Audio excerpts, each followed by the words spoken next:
ಅರಮನೆಗಳು ಒಂದು ರಾಜ್ಯದ ಶ್ರೀಮಂತ ಸಂಸ್ಕೃತಿಯನ್ನು ಬಿಂಬಿಸುತ್ತವೆ. ಹಿಂದಿನ ಕಾಲದ ಆಡಳಿತಗಾರರ ಕಲಾ ನೈಪುಣ್ಯತೆಗೆ ಹಿಡಿದ ಕೈಗನ್ನಡಿಗಳವು. ಅಂತಹ ಚಂದದ ಪುರಾತನ ಅರಮನೆಗಳು ನಮ್ಮಲ್ಲಿಯೂ ಇವೆ. ಅಂತಹ ಕೆಲವು ಅರಮನೆಗಳ ಮಾಹಿತಿ ಇಲ್ಲಿದೆ. ಅಂಬಾವಿಲಾಸ ಅರಮನೆ. ಅಂಬಾವಿಲಾಸ ಅರಮನೆ ಅಥವಾ ಮೈಸೂರು ಅರಮನೆ ಎಂದೇ ಪ್ರಖ್ಯಾತಿಯನ್ನು ಪಡೆದಿದೆ. ಇದು ಮೈಸೂರು ನಗರದಲ್ಲಿರುವ ಅನೇಕ ಅರಮನೆಗಳಲ್ಲಿ ಪ್ರಮುಖವಾಗಿದೆ. ಈ ಕಾರಣಕ್ಕಾಗಿಯೇ ಮೈಸೂರನ್ನು ಅರಮನೆಗಳ ನಗರ ಎಂದು ಕರೆಯುತ್ತಾರೆ. ಇದು ಹಿಂದಿನ ಮೈಸೂರು ಸಂಸ್ಥಾನದ ಒಡೆಯರ್ ವಂಶದ ಆಡಳಿತವನ್ನು ನೆನಪಿಸುತ್ತೆ. ದಸರಾ ಸಂದರ್ಭವನ್ನು ಇಲ್ಲಿ ಅತ್ಯಂತ ಸಂಭ್ರಮ ಸಡಗರದಿಂದ ಆಚರಿಸಲಾಗುತ್ತೆ. ಲೋಟಸ್ ಅರಮನೆ. ಹಂಪಿಯಲ್ಲಿರುವ ಈ ಅರಮನೆಯನ್ನು ಲೋಟಸ್ ಅರಮನೆ, ಕಮಲದ ಅರಮನೆ ಅಥವಾ ಚಿತ್ರಾಂಗಿಣಿ ಮಹಲ್ ಎಂದು ವಿವಿಧ ಹೆಸರುಗಳಿಂದ ಕರೆಯುತ್ತಾರೆ. 2 ಅಂತಸ್ತಿನ ರಚನೆಯನ್ನು ಹೊಂದಿರುವ ಈ ಅರಮನೆಯನ್ನು ಕಲ್ಲು ಹಾಗೂ ಮಣ್ಣಿನಲ್ಲಿ ನಿರ್ಮಾಣ ಮಾಡಿದ್ದಾರೆ. ಒಂದು ಕಾಲದಲ್ಲಿ ವಿಜಯನಗರ ಸಾಮ್ರಾಜ್ಯದ ರಾಜ ಮನೆತನದವರಿಗಾಗಿ ಈ ಅರಮನೆಯನ್ನು ನಿರ್ಮಾಣ ಮಾಡಲಾಗಿತ್ತು. ಇಲ್ಲಿ ಒಟ್ಟು 24 ಕಂಬಗಳಿದ್ದು ಜಲಚರಗಳು ಮತ್ತು ಸಸ್ಯಗಳ ಸೂಕ್ಷ್ಮವಾದ ಕೆತ್ತನೆಯಿಂದ ಅಲಂಕೃತವಾಗಿದ್ದು ಇದನ್ನು ನಾವು ಕಣ್ತುಂಬಿಕೊಳ್ಳಬಹುದು. 4 ನಾಡು ಅರಮನೆ. ಕೊಡಗು ಜಿಲ್ಲೆಯ ಮಡಿಕೇರಿ ತಾಲೂಕಿನಲ್ಲಿದೆ. ಇಕ್ಕೇರಿಯ ರಾಜರು ಮಡಿಕೇರಿಯನ್ನು ರಾಜಧಾನಿಯನ್ನಾಗಿ ಮಾಡಿಕೊಂಡಿದ್ರು. ತಲೆಮರೆಸಿಕೊಳ್ಳಲು ಆಗಿನ ಕಾಲಕ್ಕೆ ದುರ್ಗಮವಾಗಿದ್ದ ಈ 4 ನಾಡಿನಲ್ಲಿ ಈ ಭವ್ಯವಾದ ಅರಮನೆಯನ್ನು ನಿರ್ಮಾಣ ಮಾಡಿದ್ರು. ಈ ಅರಮನೆಯು ಮಡಿಕೇರಿಯಿಂದ ಸುಮಾರು 45 ಕಿಲೋಮೀಟರ್ ದೂರದಲ್ಲಿದೆ. ಲಲಿತ್ ಮಹಲ್. ಮೈಸೂರಿನ 2ನೇ ಅತಿ ದೊಡ್ಡ ಅರಮನೆ ಎಂದು ಕೂಡ ಪ್ರಸಿದ್ಧಿಯನ್ನು ಹೊಂದಿದೆ.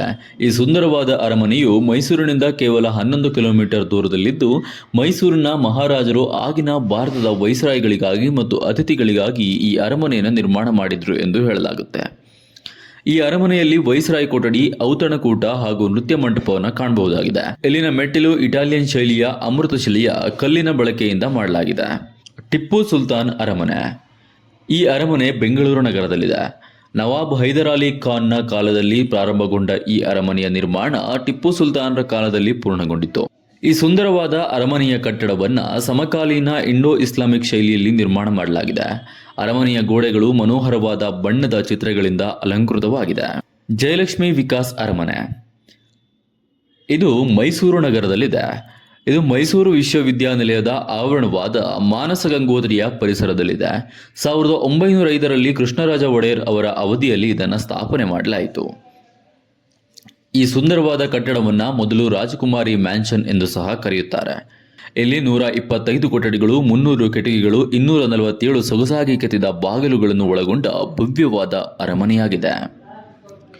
ಜಗನ್ಮೋಹನ ಅರಮನೆ. ಮೈಸೂರಿನಲ್ಲಿರುವ ಅರಮನೆಗಳಲ್ಲಿ ಜಗನ್ಮೋಹನ ಅರಮನೆಯು ಒಂದು. ಈ ಕಟ್ಟಡವನ್ನು ಮೈಸೂರಿನ ಅರಸರು 1861ರಲ್ಲಿ ನಿರ್ಮಾಣ ಮಾಡಿದರು. ಇಲ್ಲೊಂದು ಬೃಹತ್ ಕಲ್ಯಾಣ ಮಂಟಪವಿದೆ. ಈ ಮಂಟಪವನ್ನು ದರ್ಬಾರ್ ಹಾಲ್ ಎಂದು ಕರೆಯಲಾಗುತ್ತಿತ್ತು. ಇಲ್ಲಿ ನಾಲ್ವಡಿ ಕೃಷ್ಣರಾಜ ಒಡೆಯರು ತಮ್ಮ ಹುಟ್ಟುಹಬ್ಬವನ್ನು ಆಚರಿಸುತ್ತಿದ್ದ ಸ್ಥಳವೆಂದು ಜನಪ್ರಿಯವಾಗಿದೆ. ಶಿವಪ್ಪ ನಾಯಕ ಅರಮನೆ. ಕೆಳದಿ ನಾಯಕ ರಾಜವಂಶದ 17ನೇ ಶತಮಾನದ ಜನಪ್ರಿಯ ರಾಜ ಶಿವಪ್ಪ ನಾಯಕನ ಹೆಸರಿನಲ್ಲಿರುವ ಈ ಅರಮನೆಯು ಶಿವಮೊಗ್ಗ ನಗರದಲ್ಲಿದೆ. ಈಗ ಸರ್ಕಾರಿ ವಸ್ತು ಸಂಗ್ರಹಾಲಯದ ಸ್ಥಳವಾಗಿದೆ. ಸೂರಾಲು ಅರಮನೆ. 600 ವರ್ಷಗಳ ಇತಿಹಾಸವಿರುವ ಸೂರಾಲು ಅರಮನೆ ಕರ್ನಾಟಕದಲ್ಲಿ ಉಳಿದಿರುವ ಏಕೈಕ ಮಣ್ಣಿನ ಅರಮನೆ. ಆಗಿನ ಕಾಲದಲ್ಲಿ ಜೈನ ಅರಸರು ನಿರ್ಮಿಸಿದ್ದ ಅರಮನೆಗಳಲ್ಲಿ ಇಂದಿಗೂ ಉಳಿದಿರುವ ಈ ಅರಮನೆ ಸೂರಾಲಿನ ಚಂದದ ಅರಮನೆ ಮಾತ್ರ. ಇದು ಉಡುಪಿ ಜಿಲ್ಲೆಯ ಮಂದಾರ್ತಿ ಸಮೀಪದ ಕೊಕ್ಕರ್ಣೆಯಲ್ಲಿದೆ. ಈ ಮಾಹಿತಿ ಇಷ್ಟವಾದಲ್ಲಿ ವಿಡಿಯೋವನ್ನು ಲೈಕ್ ಮಾಡಿ ಮತ್ತು ಶೇರ್ ಮಾಡಿ. ಇನ್ನೂ ಹೆಚ್ಚಿನ ಮಾಹಿತಿಗಾಗಿ ನಮ್ಮ ಕನ್ನಡ ಟ್ರಾವೆಲ್ ವಾಹಿನಿಯ ಚಂದಾದಾರರಾಗಿ.